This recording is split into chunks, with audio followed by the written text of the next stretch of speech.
Hello friends, Julia here and welcome to Artsy Not Fartsy. Today's video is a mix of a haul showing you what I bought on second hand and what I saved up for in new supplies. The second part is for the followers that are wondering about inks and where to start.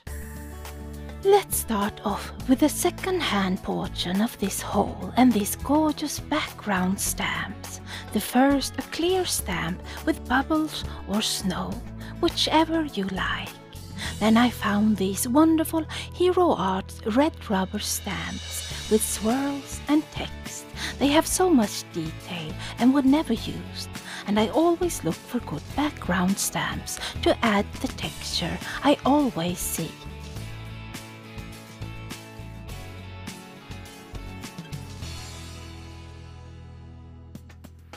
Then I stumbled onto a woman selling a few colors of distress paint and I could not resist. I have distress paint in black and white for splatters, but I always wanted to add to that because they are permanent when dry. I bought tumbled glass, weathered wood, Victorian velvet, festive berries and barn door. Now let's move on to some new stuff, and the first online store I bought from here in Sweden is Pyssloteket, and the first item a wow clear super fine detail embossing powder for intricate patterns or flowers. And then some foam tape in white and foam squares in black. The next item is the new Distress Oxide color Kitch Flamingo. I have been itching to try it since I saw it in the release and it does not disappoint. Next, I wanted to add to my Distress Oxide spray inks and I chose colors I know I will be using this spring. First, chipped sapphire, then wilted violet, tumbled glass, picked raspberry and spiced marmalade.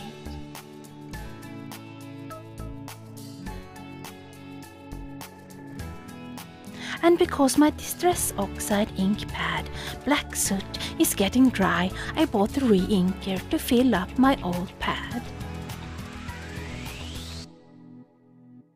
I also bought some stencils from Pyssloteket.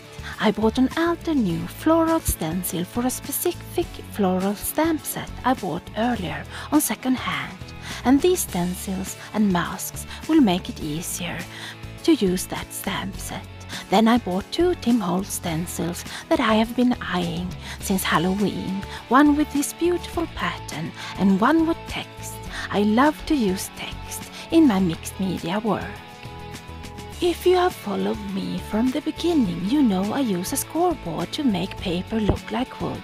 This embossing folder from another favorite online shop called Sari's Stamping Studio will make it easier. It is a 3D embossing folder.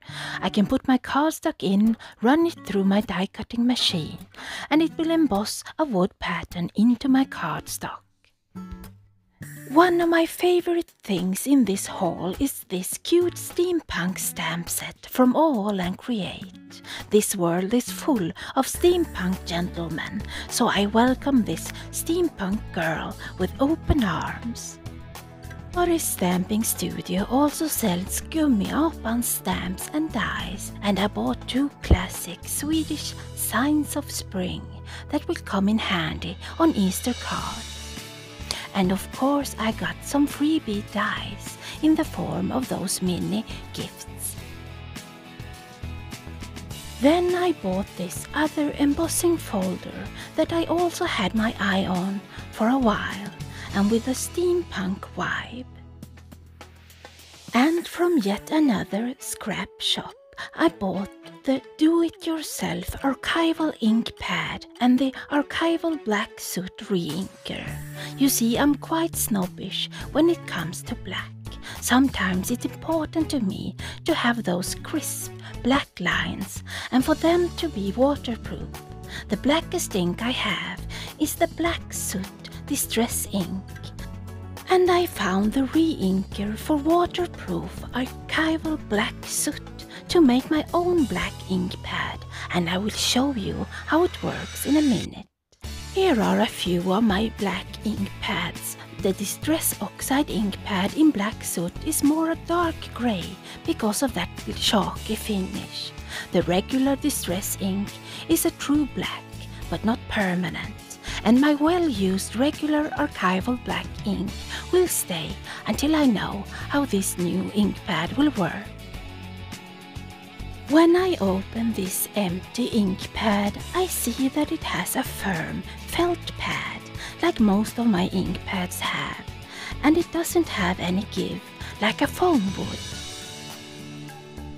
I have been watching a few videos on this, so I start with a re-inker and cover the whole pad. And then I use a piece of cardstock to spread it out, and I go in with more ink until I see that the white sides are filling up with black. I can always go back and add more ink later, so that is this for the inside of this pad.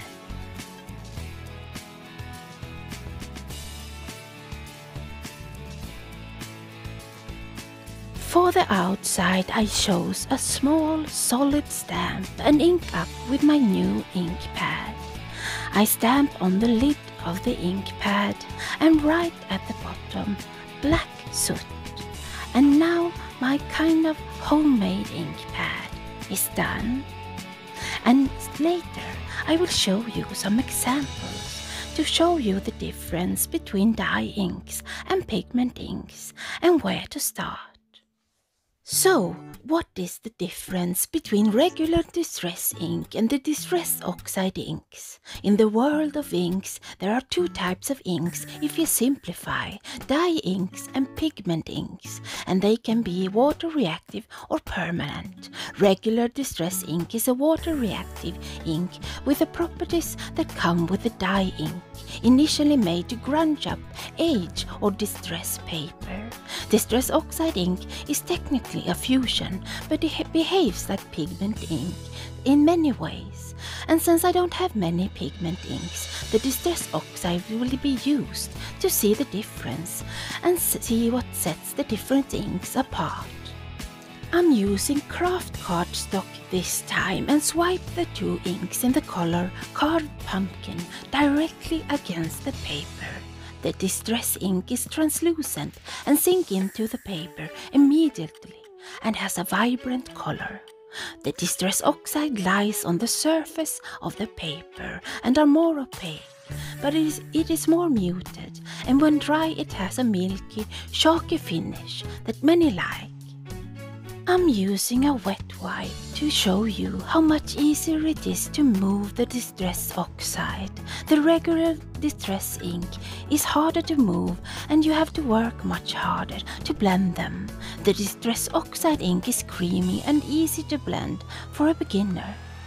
When I hold it up, you can also see the chalky finish right next to the more vibrant regular Distress ink.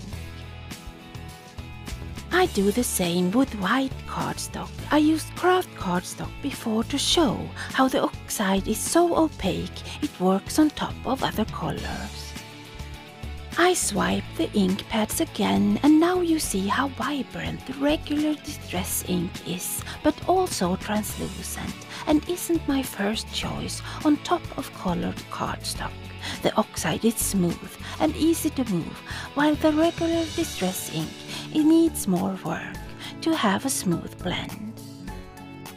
If you are a beginner, I would suggest to start with the oxides, and you don't need all colors. I don't, but a suggestion would be to start with your favorite color and buy one lighter and one darker shade and go from there.